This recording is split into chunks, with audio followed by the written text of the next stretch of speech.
Hello and welcome to Dancer Support Mission by Sabine for Shine Your Light. This is a new episode of Dancer to Dancer, Words of Wisdom. And I created this platform to meet the person behind the dancer and share with you all not only the highlights of someone's career, but also the challenges behind the scenes.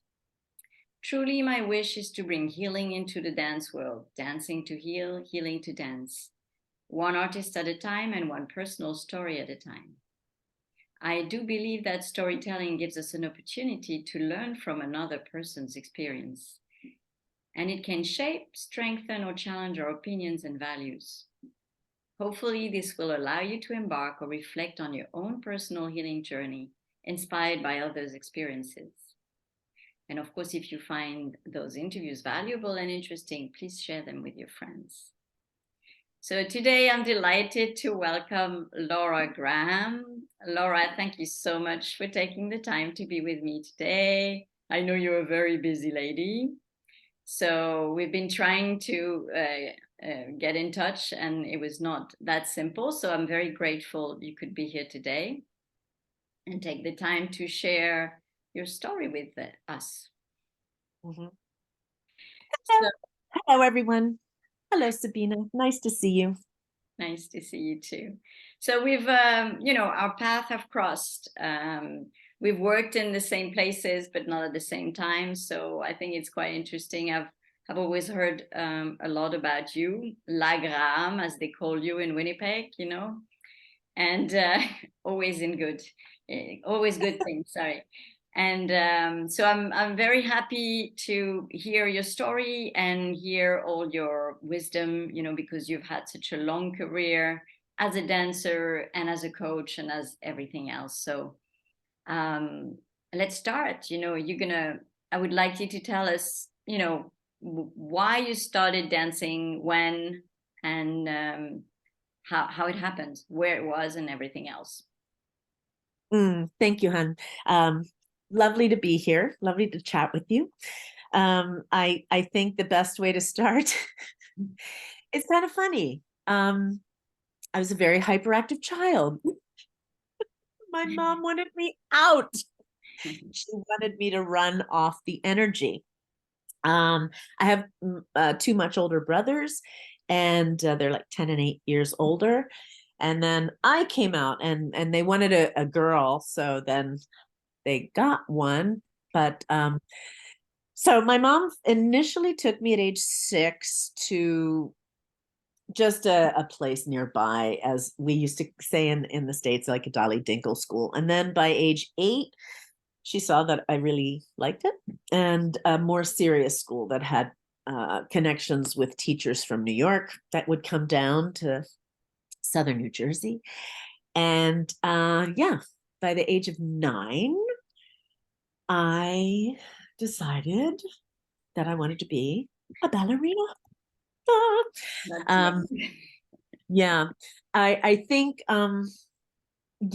so lots of influences there. My mom actually was dancing as a little girl in New York, and wanted to continue. Funny, this is in the early 30s with Balanchine was creating a school then, and her mom didn't let her go, which is sad, but she's always loved dance. My dad is kind of he never was a professional musician, but he played the piano, the organ, the clarinet.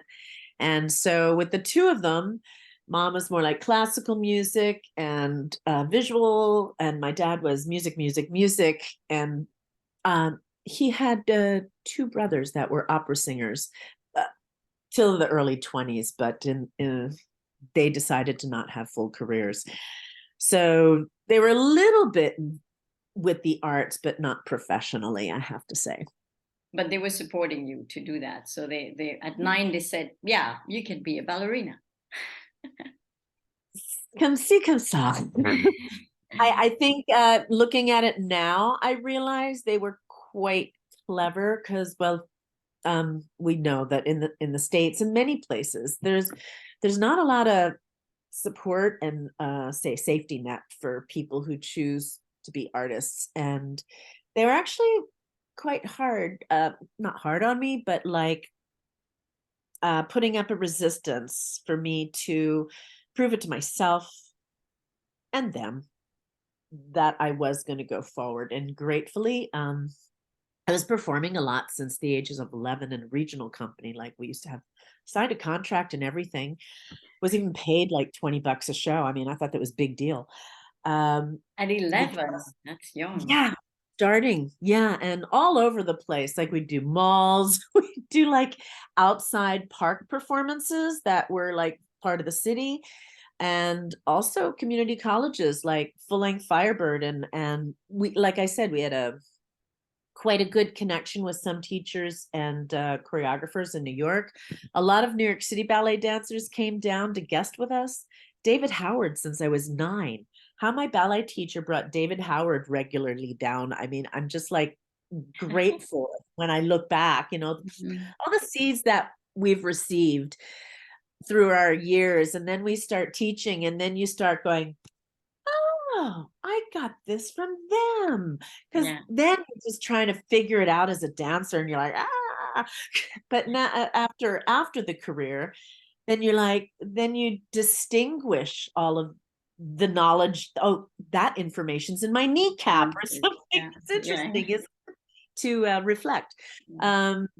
So I got a full scholarship at the Joffrey Ballet School, which was my dream and the place I could see myself dancing, because they're all different, you know, and I'm not really a mold in the mold type of body type.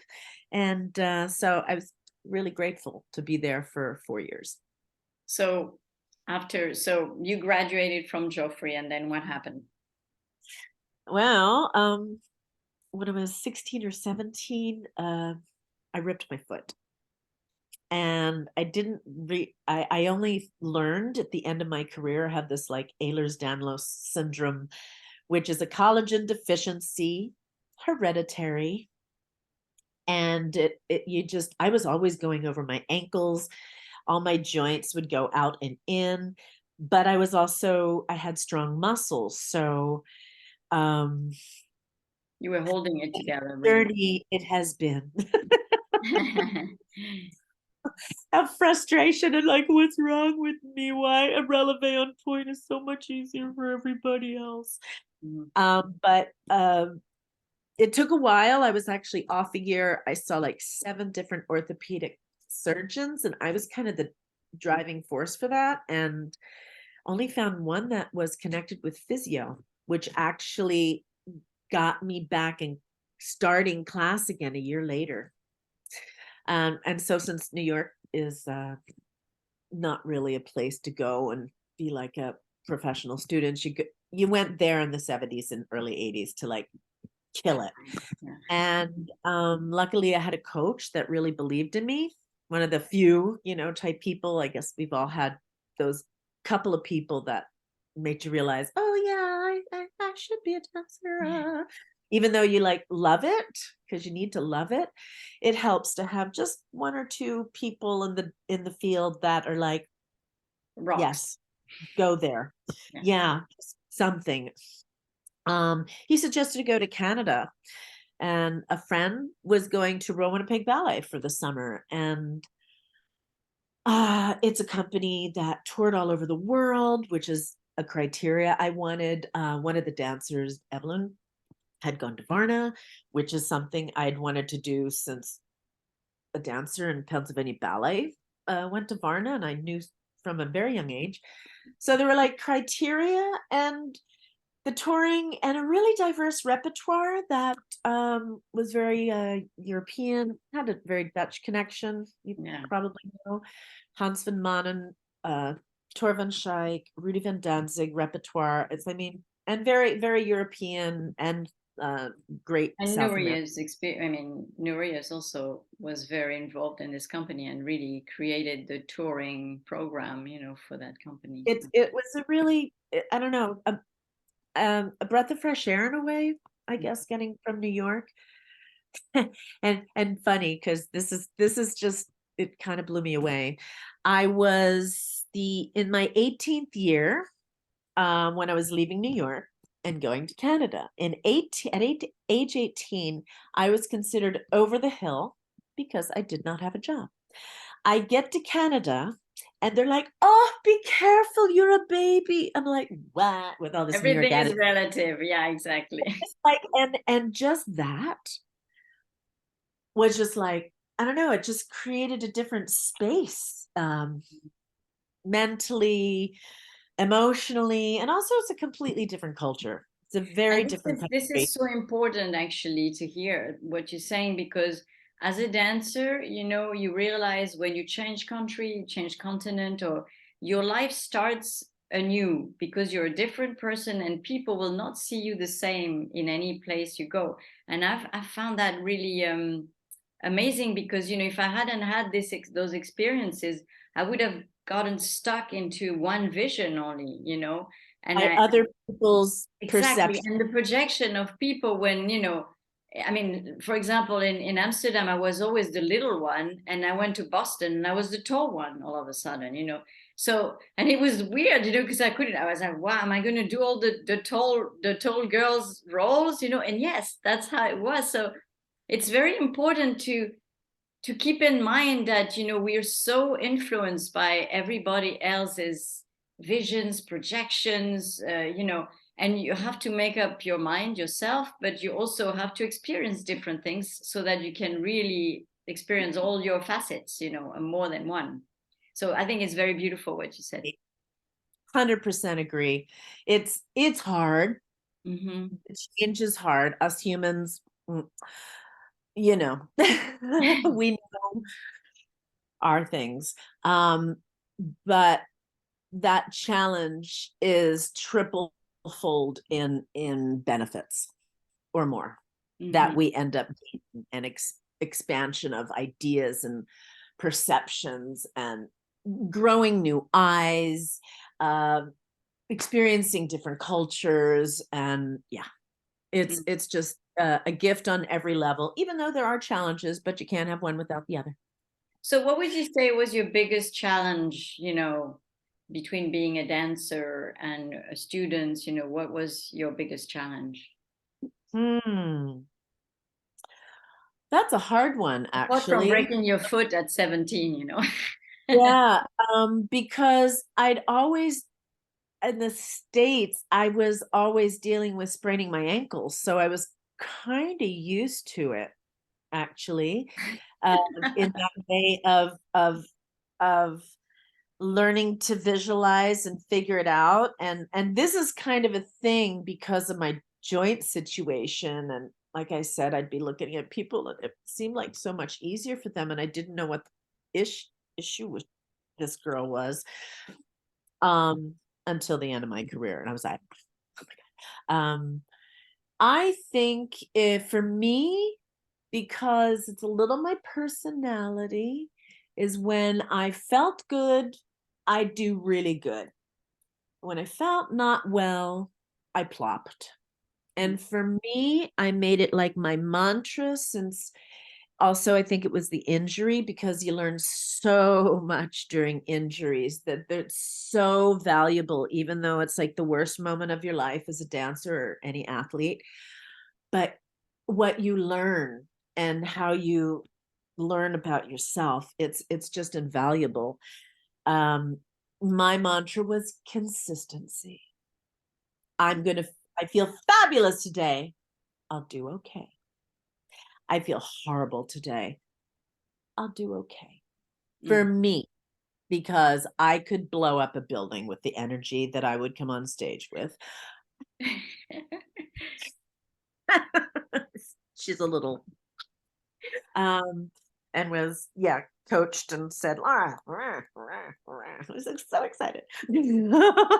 So you learn how Everybody who to knows manage me yourself. is laughing right now. You became your own manager.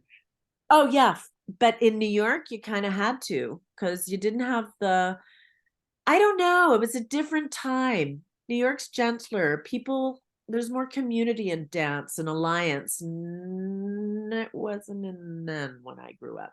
Mm. Mm-mm.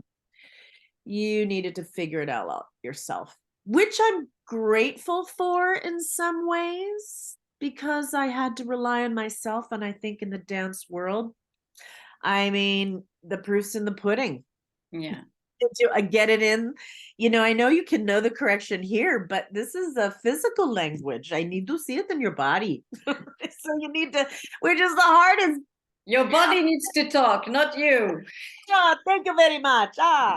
So it's challenging. So you really need to find the modal or just the ways that I visualized all the time. Visualization was my thing, because if I rehearsed too much, my calves would say hello to my bum, and I didn't realize at that time because of all of the absolute unstable joint situation, and my muscles would just ball up. So I would visualize energy and an intention from a young age.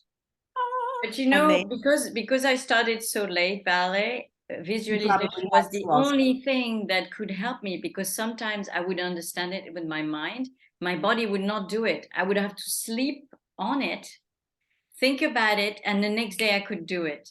And that's quite amazing, huh? Because and people don't believe me, but I said, I swear, this was the only way sometime I could do a variation. And it's Oh, very yeah. powerful. Yeah. You have to I learn. would sit and I do my little toe exercises so I don't use my calves. I made my feet really strong because my ankles were crap. Obviously, they kept going over. And by the by, side story, that's why I was in Amsterdam all the time, because Dr. D.A.N.C.E was a professor All and an right. ankle specialist, and 3 ankle operations were done by him All right. in my Okay. career, in the last few years of my career. And I just was really clever in organizing with the Ted and John Tenkluva, all the fantastic physio. Every week there was a premiere. Het National was amazing. Yeah. Every month of evening, and I just worked it out date wise. Lucky me. Anywho, what were we I talking? mean, from Amsterdam, from Winnipeg, where did you go? Because you stayed quite a while in Winnipeg, right? Yes, yes, yes. So speaking of the Dutch connection, Henny Urians was a principal with us for 2 or 3 years. I mean, since I was in the Corps, we used to dance together. I mean, we used to tour 20 weeks a year at the Royal Winnipeg Ballet. Wow. And that was everything from Peoria, Illinois to the Marinsky and everything in between. It was a fantastic group. It was like a family. It was hard. 30-something dancers. You dance 3 ballets every night. And we're talking after 5 hours on the bus, which sometimes went on overtime.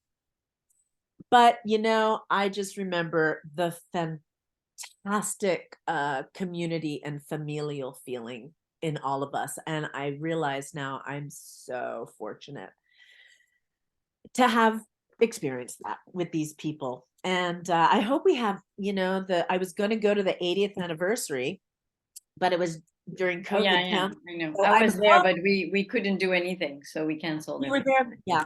I was like, I was gonna go. I even had it arranged. I was there for the 17th and I was there for the 18th, but it didn't happen. So I mean, Didn't happen. So I hope we get a lot of people I haven't seen in ages. Mm. But thank God for the old FB. I mean, otherwise I yeah. wouldn't know what they're doing in life and where they are. But so Henny joined the company as a principal.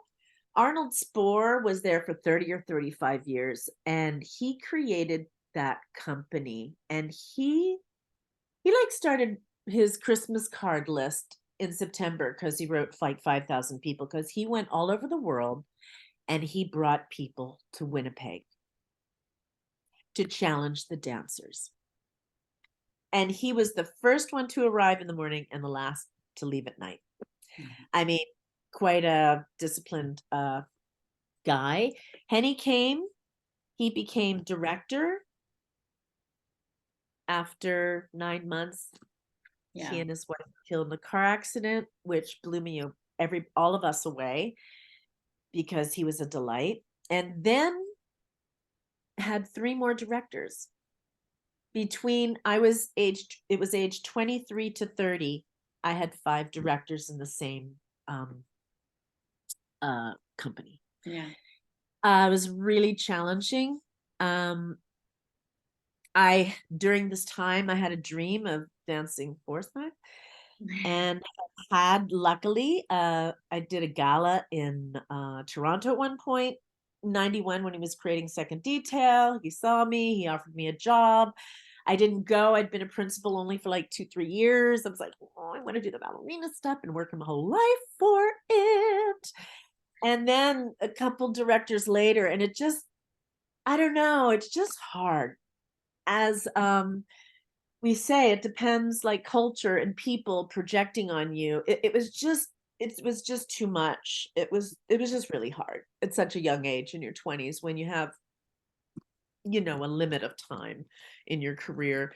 So I jumped over the pond and joined Ballet Frankfurt, and then I danced for like 7 seasons there. Nice. Yeah. So how was that? Because it was like another planet, right? Forsythe. Literally. I can say, maybe because of the timing, also because my ankles. I mean, I think it's hard stuff when you're doing all this, improv, and with the joints. It was like in the last couple of years, my body just was falling apart, and I was just like, and I never usually went off. I always knew a way to go through and figure it out with the 20 weeks on tour. I'd massage myself. I do my floor bar after getting off the bus. Literally, I or I do my own bar in the wings if I had like Tchaikovsky pas de deux or something. I the energetic and impulse thing I'd visualize while I was dancing, and I'd put myself together for the show. Went on tour, and I didn't know what was going on. It was really freaky. So I can say it was the best and worst years of my life in Frankfurt. I learned so much, and I think of it as the University of Life and the University of Dance. It's like deconstructing, questioning, critical thinking, really great. And it's Also the level of dedication that people have with this man, right? Because he really takes, he drags it out of you. He creates it. Yeah. it's like, I have to say, I've always felt like the box trying to come in on me, and I'm like, stop putting that on me, my whole life. There, nothing. Like a little free fall, which is first year's a bit woohoo, and then you're like, ooh, space. Then you start feeling comfortable in your space, and not freaking out, and reevaluate, and like getting more creative and imaginative. And it takes a little while for us ballet dancers, I find. Yeah, to loosen up. Yeah. That are used to this, stuff put on us, to have such expanded, and it's what you make of it. That's a great thing to experience. And I have to say, that's something I attempt to swirl in the studio when I'm working with dancers, I like to say collaborating with dancers, because it's how we put it together, especially with coaching ballerinas. Freedom, expansion, choice. Yeah. And it's hard sometimes when they've been told what to do, and I'm like, I love that. Well, they're lucky to have you, because it's the mentality, and you see then when someone's human and humanity light up, it's transformative. It's the bomb. I know that Kathy Bennett did that to me once, and I was like, whoa, what's going on here? It was like, woohoo. But it was very special, and never forgot it, and I kept it in me, for the rest of my life. And then everything I did after that was really to use it, because that was truth for me, instead of the thing. How do you call that? The carcan, the like the girl, like I know what you mean. I can't think of the word, Ah, but I know what you mean. You'll the think thing, the later. thing you put around your waist, and you pull it really tight. The corset. Yes. Yeah, okay, sorry. Ah, yes. An hour later. That. So then let's talk about, because basically, how did you transition from dancer to coach and rehearsal Well, director? yes, exactly. Well, when the third ankle fell out, literally, and got stuck, Ouch. I was like, I have to get out of my ankles and Mhm. not anymore. I'd already done a 3-year teacher's course that Kathy led while we were still dancing. I don't know how I did all of that at the same time. Younger. So I was like, I'll teach and I'll take rehearsals, because we were doing this greatest hits thing, which was all the point shoe stuff, which, I would have been dancing, but well, I wasn't. So I started rehearsing. And yeah, wasn't really too, I've always felt like from a young age, you'd have to really make a choice, a conscious choice, if you want to be a ballet master or a rehearsal director, a coach, a mentor, because I think it's really important, we as dancers, we find closure and we make a choice that we're there serving the art form and also passing down to the next generation of dancers what we have fortunately been able to learn and all the stuff from our teachers. And that's how our ballet world, I think, functions. Well, or And should that's function.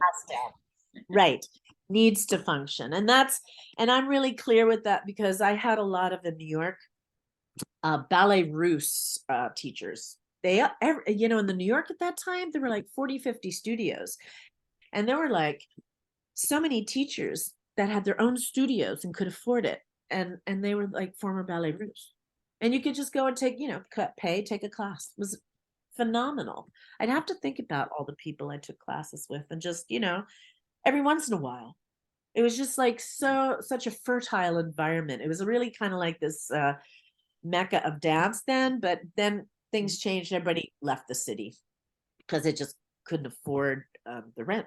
But anywho, yeah, so I think it's really quite a conscious choice to do this, because it's not just about steps. It's a lifestyle, it's a love, it's a dynamic, it's theater, and it's not separated from that. And I love theater. Growing up in the theater, there's a magic, an illusion that we can create on stage, and to inspire that and give space for dancers to expand themselves, a safe space, for all of us to expand themselves, to find themselves, to be taking space on stage. Wow, I like seeing that. Well, you're very inspiring while talking about it. I like that. I'm like, you take that. Yeah. So to come back on Earth, and with I know.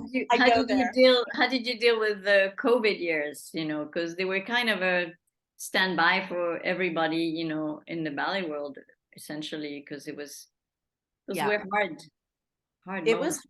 hard, but I have to say personally, because I haven't stopped like ever, it was a gift. Mm-hmm. It was a gift for me, A because lot of people say that. I work a lot as a ballet master and stager, and it was a real gift.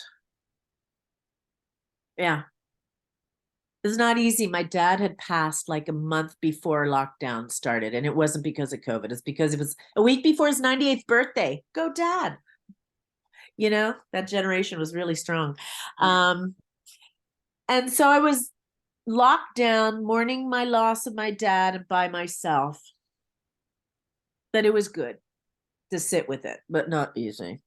Then I after 5, 6 weeks, start getting bored, started connecting with dancers online. And I started actually, it's en route to being created, because then once we got back in the theater, it was like 11 classes a day, etc. Mm-hmm. And And COVID was challenging, but it was also excellent because we could have time for all of this coaching and workshopping, which is something that I am interested now in doing in the future with pre-professionals, is workshopping repertoire like I could do with as a ballet master for professionals, but I want to do with pre-professionals. I'm so excited to just like dig in.